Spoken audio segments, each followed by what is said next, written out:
We're going to talk to the best about weightlifting, health, fitness, diet. Look at her. I got to train with her today. I'm very lucky. And we're going to get all the details. Introduce yourself. I am Dr. Shannon Ritchey. I'm a former physical therapist. I'm the founder of Evlo Fitness and fitness trainer. What is Evlo? Explain it to someone who's never heard of you. We are an online fitness app, primarily weight training, strength training. Every single class is super structured, super, like you go in, it's 35 minutes, you know exactly what you're doing, you're in, you're out, you're cooking your muscles, and you're on with your day. We talked about this today when we were training, and we were going off. I want you to go off like we were going off. Okay. Why should every woman in this room be weightlifting? Weightlifting to build muscle, and there's a difference between just picking up weights and doing whatever, and actually weight training to build muscle. And building muscle has all kinds of benefits, from insulin sensitivity, which affects your longevity, your metabolic health, your energy, your body composition. There's the obvious aesthetic piece of it. There's the longevity piece of it. We start to lose muscle as we age. After the age of 30, we start to lose muscle, which is scary. A lot of people wake up and they're 35 and they're like, I haven't changed anything and my body composition is completely different. Like, what gives? Well, you've started to lose muscle. The list goes on and on. You will feel so much better. Your joint health will feel better. You'll be more energetic. I think what I've noticed personally about weightlifting is I started about 3 years ago and my jeans just fit so differently. Yeah. It was like, you mentioned this, it's not just the weight, it's the body composition. It like shrink wraps you. And it also does something almost to your face. The skin on the muscle is tighter. Yeah. Can you explain this in like your science? Yes. There's a really interesting paper. You guys will have to go look this up if you're interested in the science of it. But weight training specifically, so all exercise improves the health of your skin. It improves skin elasticity, collagen, all of those things. Resistance training specifically improves dermal structure, so the volume of your skin. So looking more voluminous after weight training is proven by science. Pretty cool. I think that if everyone is probably wondering what you do for eating. Give us a day in the life. You're very specific about protein. Walk us through from when you wake up to when you go to bed. Yes. So nutrition is half the equation. A lot of people think that, I think people put too much stock into their workouts, and obviously I recommend working out for everybody, but nutrition is half of the equation, and if you don't have that piece dialed, you just won't see the results that you want. I went on a body recomposition journey where I lost a little fat, built muscle, and I found through that process when I started tracking my food that I was eating about half the amount of protein that I should be eating. And when I doubled the protein that I was eating, I started to see, I didn't change my workouts at all, but I started to see incredible benefits. So the way I eat typically is I try to eat 1 gram of protein per pound of body weight per day. Oh my God, this is so confusing though. I know. So just take your weight and just go how much your weight is. Okay. That's how many grams you will eat per day. Okay, so how did you double your protein? Give us, throughout the day, what are you doing? Yes. So I tend to do a lot of protein powder. I get like a good clean protein powder. You can mix it in water. You can mix it in Greek yogurt, put some berries on top. I do a lot of cottage cheese. I do a lot of chicken. At night we'll grill. So we're either doing chicken, steak, shrimp, fish, something like that. And then for lunches, I'll do a lot of like leftover chili, which is high protein, leftover like taco skillet. We do a lot of tacos. So it's really not as hard as people think. I think you just start to have to get aware of it. And then you can add things like protein powder if you are not hitting your protein goals with just food. I do my bowl of meat every day. I love my bowl of meat. I sex it up, do something different every single day. And I notice since I've been doing that bowl of beef every day that I crave beef. It's like is this like a real thing? Well, protein is that's a ton of protein. Like that's probably like I want more. Of meat is probably like 50 grams. I don't know. That's why I like it. It's efficient. It's get it in. Super efficient. Get it in, and then it's done. The other day I woke up craving venison. So I'm wondering, I can't believe I'm even saying that, but I'm wondering if the more protein you eat, your body starts to sort of crave it and rely on it. Maybe. I don't know about that. I would have to ask a registered dietitian. But protein is so satiating. So if you eat it, you don't feel like you're hungry. Whereas if you have a carb-heavy meal, like if you have like a piece of pizza or a donut and you don't have a protein paired with that, you'll probably be hungry like in another hour. So, but if you have protein with it, it lowers the blood sugar spike, from what I understand, and so you're not as hungry. You stay full for longer. One thing that I've noticed from weightlifting and upping my protein, and this is why I'm so passionate to tell so many women about it, is it's balanced my insulin.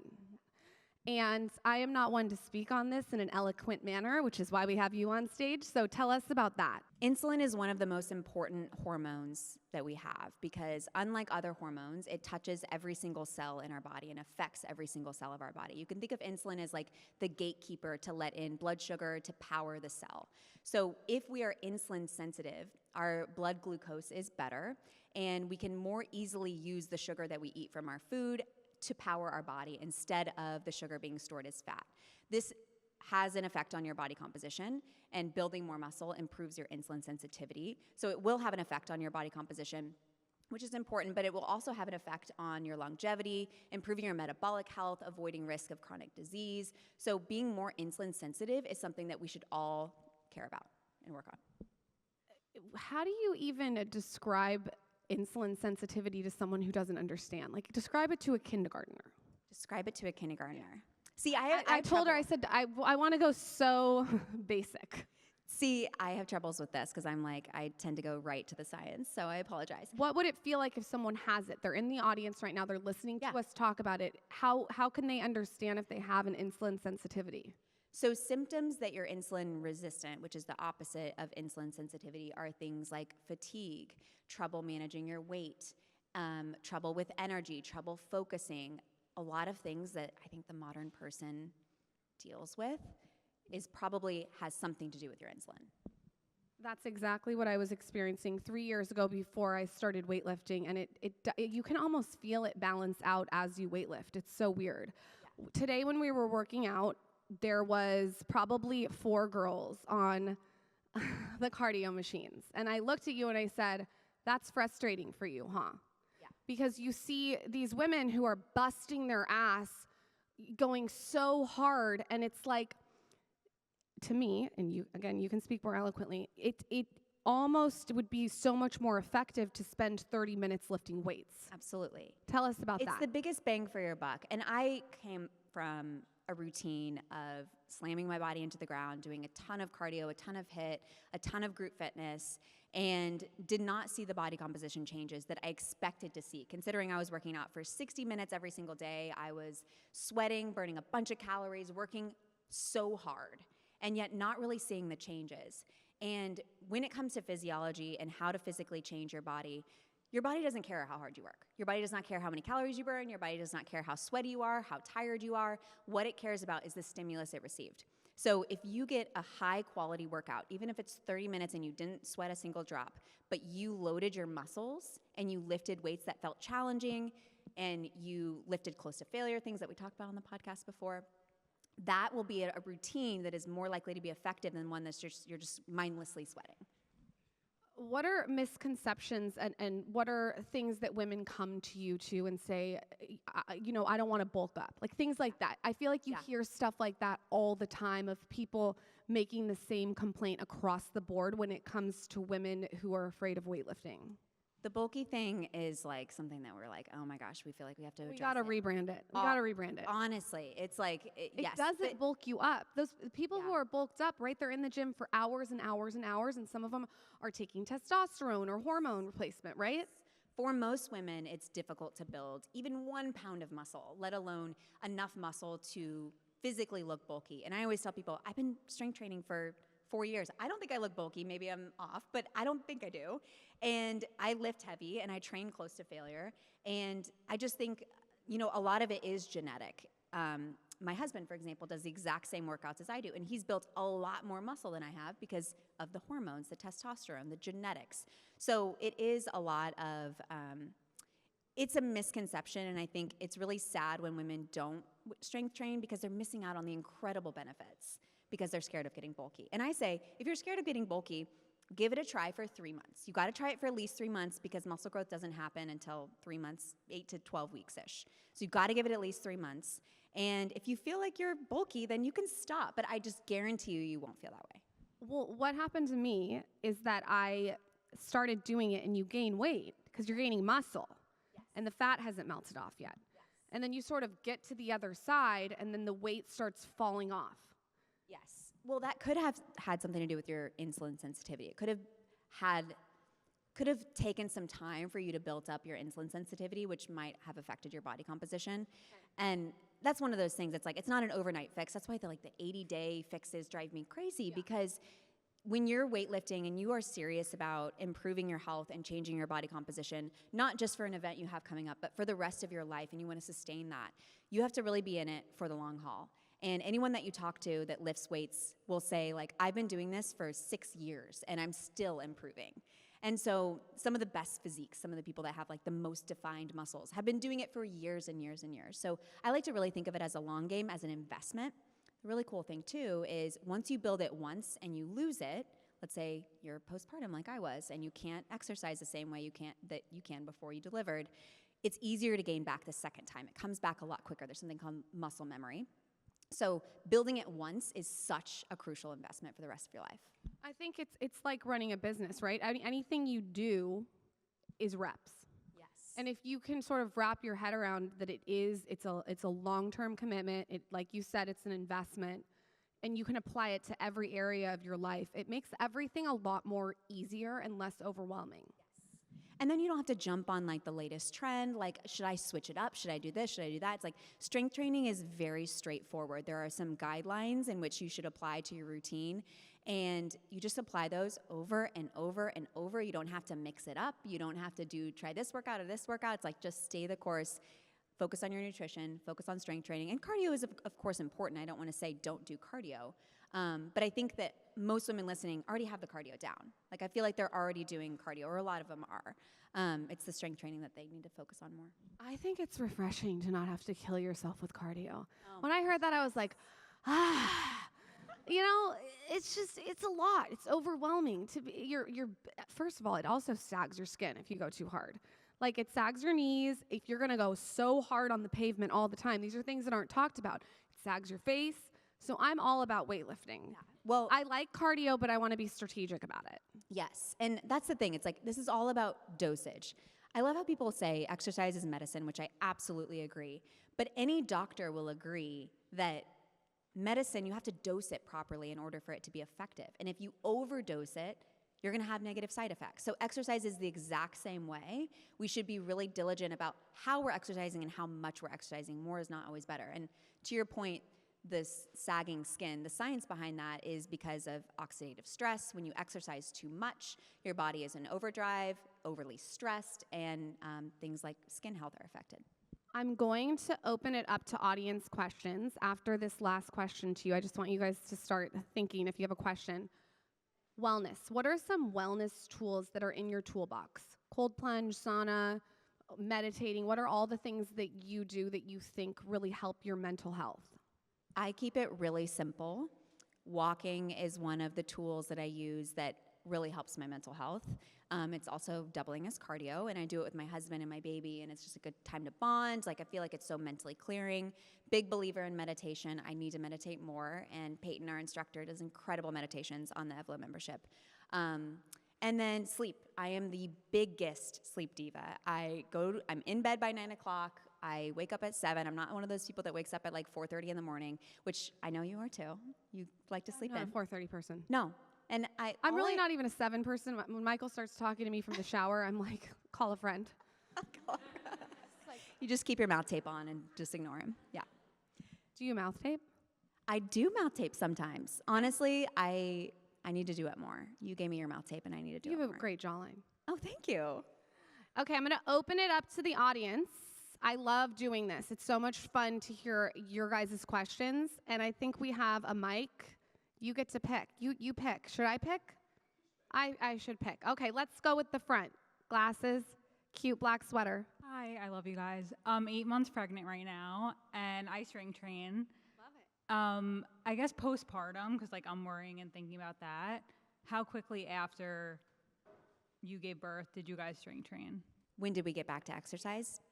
Well, your doctor will clear you. So you'll have a 6-week visit, and some doctors will say you're ready to go. They don't give you much guidance, so be careful.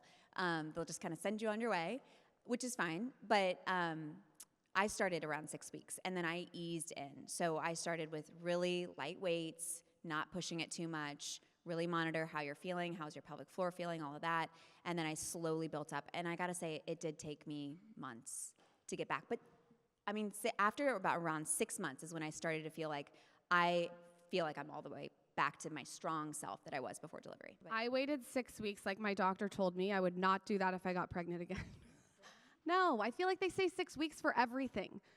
I mean, you know what I mean? They say 6 weeks. I would go to the gym now, I think, and just like, first of all, the act of being there, I think, and just kind of maybe just do arms or maybe do like something really, really light. I wouldn't do anything with my abs because there's that thing, and I forgot the name. Starts with a D. Prolapse? Oh, diastasis recti. Yeah, I wouldn't do anything with my abs, but I would just go and walk and get out there and move. I always feel better when I move. When I'm not moving for 6 weeks, it's like, you feel like Eeyore.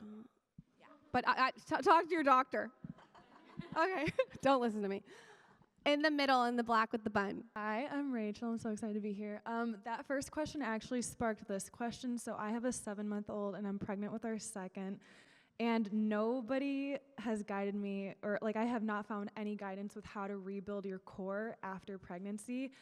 And I'm someone that like grew up being athletic, so it's not something that I'm shy of. But now in this totally different journey, I'm like, holy cow, I've never had to like really think about this. Do you have any advice for like rebuilding your core after pregnancy? Great question. So rebuilding your core after pregnancy.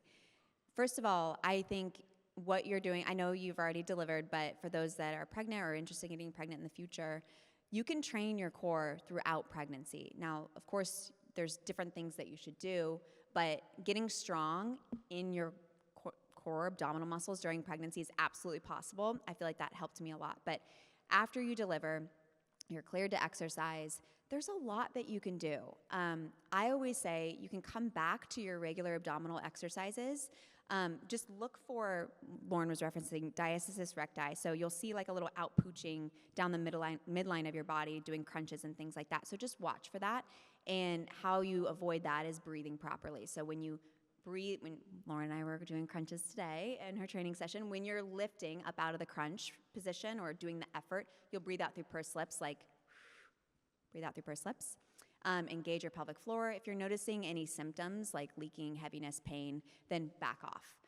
But I think that people overcomplicate it. Just start doing abdominal stuff and see how it feels. We need like Kegels in your app. You should do a class to walk us through Kegels. Well, interesting you should bring up Kegels, because I'm not a pelvic floor physical therapist. There's a whole that you need a pelvic floor physical therapist on your podcast. It's so interesting. But Kegels tend to be overdone. And a lot of people end up getting tight pelvic floors. So you don't have to consciously Kegel all the time. And people probably don't know what a Kegel is. I can release right now? You can release. Okay. Release that Kegel. Okay. Everybody release it. I know you all are holding one. Release it. But yeah, it's more about the breath and engaging deep abdominals, making sure you're not getting that ridging down the midline of your body. Hi, I'm the founder of a company that hasn't launched yet. They're adjustable dumbbells.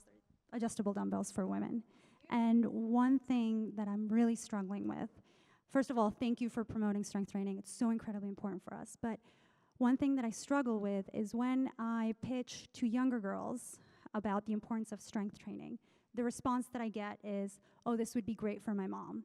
Or, oh, this is great for, women in their mid-30s. I'm 36, but I've done strength training, and which is why I created this, for the past 11 years. How can we, put this down, how can I engage with the younger generation to, for them to understand that it's just as important and even more important to start it at a younger age rather than them thinking much later? And I guess what would be your advice in terms of resonating with them a little bit more? Thank you. I am a fan of focusing on your 10 followers, not the other billion. So what I do is I serve the 10 followers and I let them go be the influencers and the soldiers. appeal to the people that are listening to you and let them go out and influence other people at happy hour.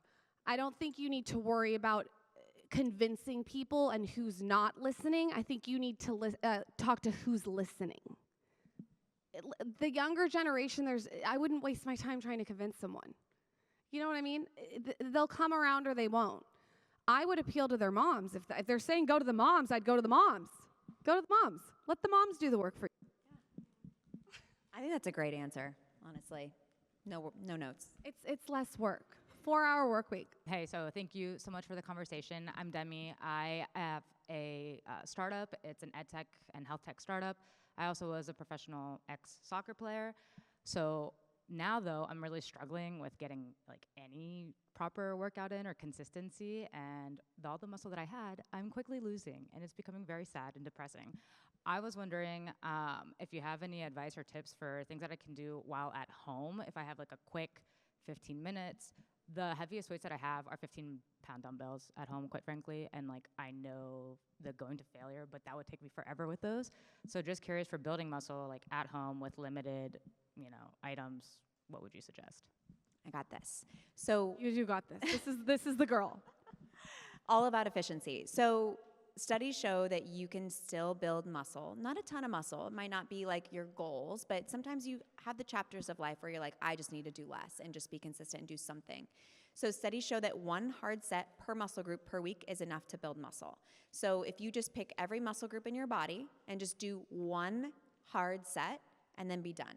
And maybe like Monday you could pick a couple muscle groups, Tuesday two different ones, and just do little 15-minute workouts and focus on 1 or 2 muscle groups and just do one set of bicep curls, one set of step-ups, one set of ball crunches, whatever it is. That can be enough to get you through. I think that's a really like common concern, so great question. I do feel like your app is selling time. Yeah. You know what I mean? That's what it really is selling. Who has any other questions? So, as someone who has had an addiction in the past to energy drinks, I've been trying my best to like wean off of them, but there are a few, like Alani knew, that I've drank in the past and things like that. What are your thoughts on energy drinks, and what are the good ones, and like what are the bad ones that you should avoid? I like this. I don't even know if it's an energy drink. It's so weird. It's like technology.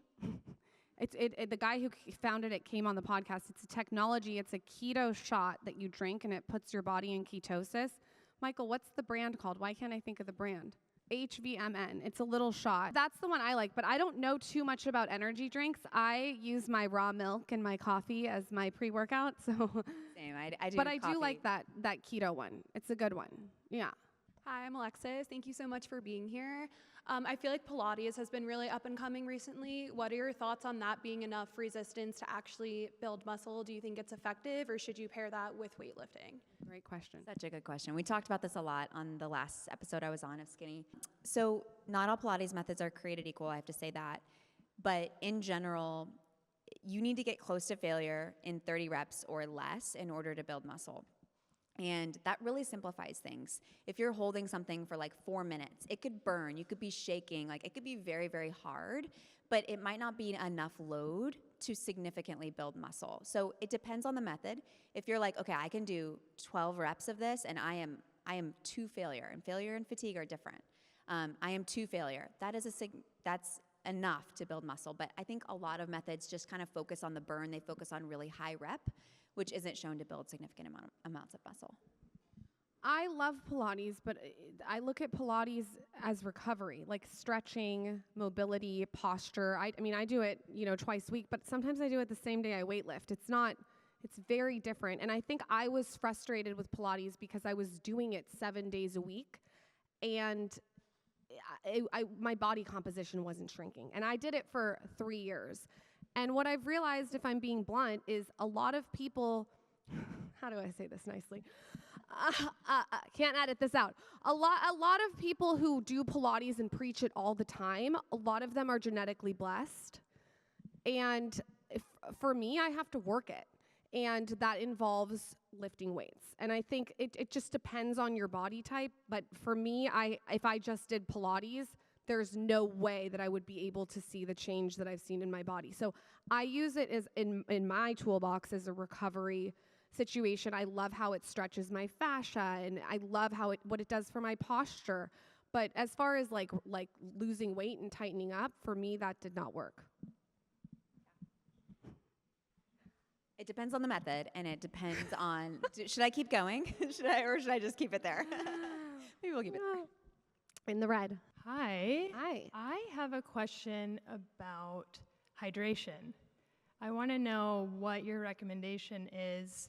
How often are you drinking water? What are you putting in it? I do electrolytes like once a day and water. That's it. I keep it simple, and coffee.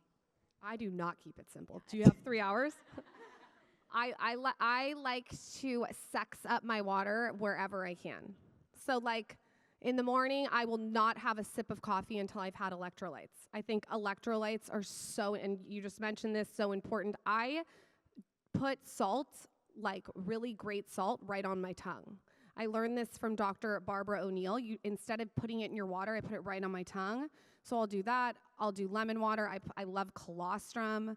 Armra has this one that's watermelon. My kids love it. I lie to them and tell them it's candy water. They're like, we get candy water. But I think there's so many ways to get creative with water. You can put vitamin C in it. You can put herbs in it. You can put cayenne in it. I always am trying to find ways to strategically take it to the next level with the water.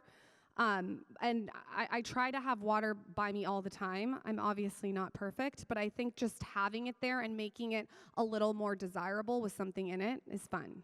Hi, how are you? I'm Alexis's mom, and I just have a comment.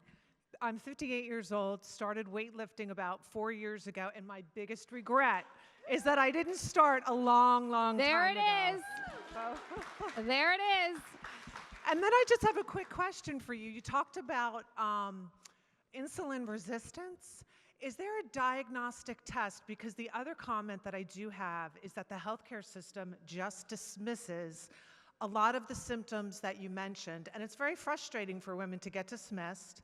So if there was a simple test to say whether or not you were insulin resistant, you know, that could also help women starting to really think younger to start weightlifting, to really help them in their older age. Thank you. Absolutely. I am not sure. I think that you would have to go to a functional medicine doctor or some doctor that's going to pull more labs than just like the basics to really see, because I don't know if you can, I mean, I know you can test your blood sugar and things like that.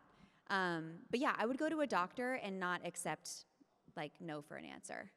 I think just doing weightlifting, like you said, for 3 months, and if you notice a huge difference, you notice it. Yeah. It's kind of like getting sunlight in your eyes in the morning. If I don't do it in the morning now, I notice it. It's a little like, you feel like a little low grade. If you start lifting for 3 months and you get to the other side of that, I feel like this isn't like a test, but you can kind of see, but you should invent that test, Alexis's mom. Should. That's a great idea. Michael, you want to invest? That's a great idea. Thank you so much, New York City. You guys, it's so nice to be here. You have a code. Give us the code. Yes. Tell everyone where they can sign up. Her app is absolutely amazing if you want to work out in your own home and learn about weights. I love it. Big fan. Thank you. You're all in your little bags. There's a code. There's an Evlo code. Use Dear Media IRL for 6 weeks free. Thank you, everybody. Thank you, guys.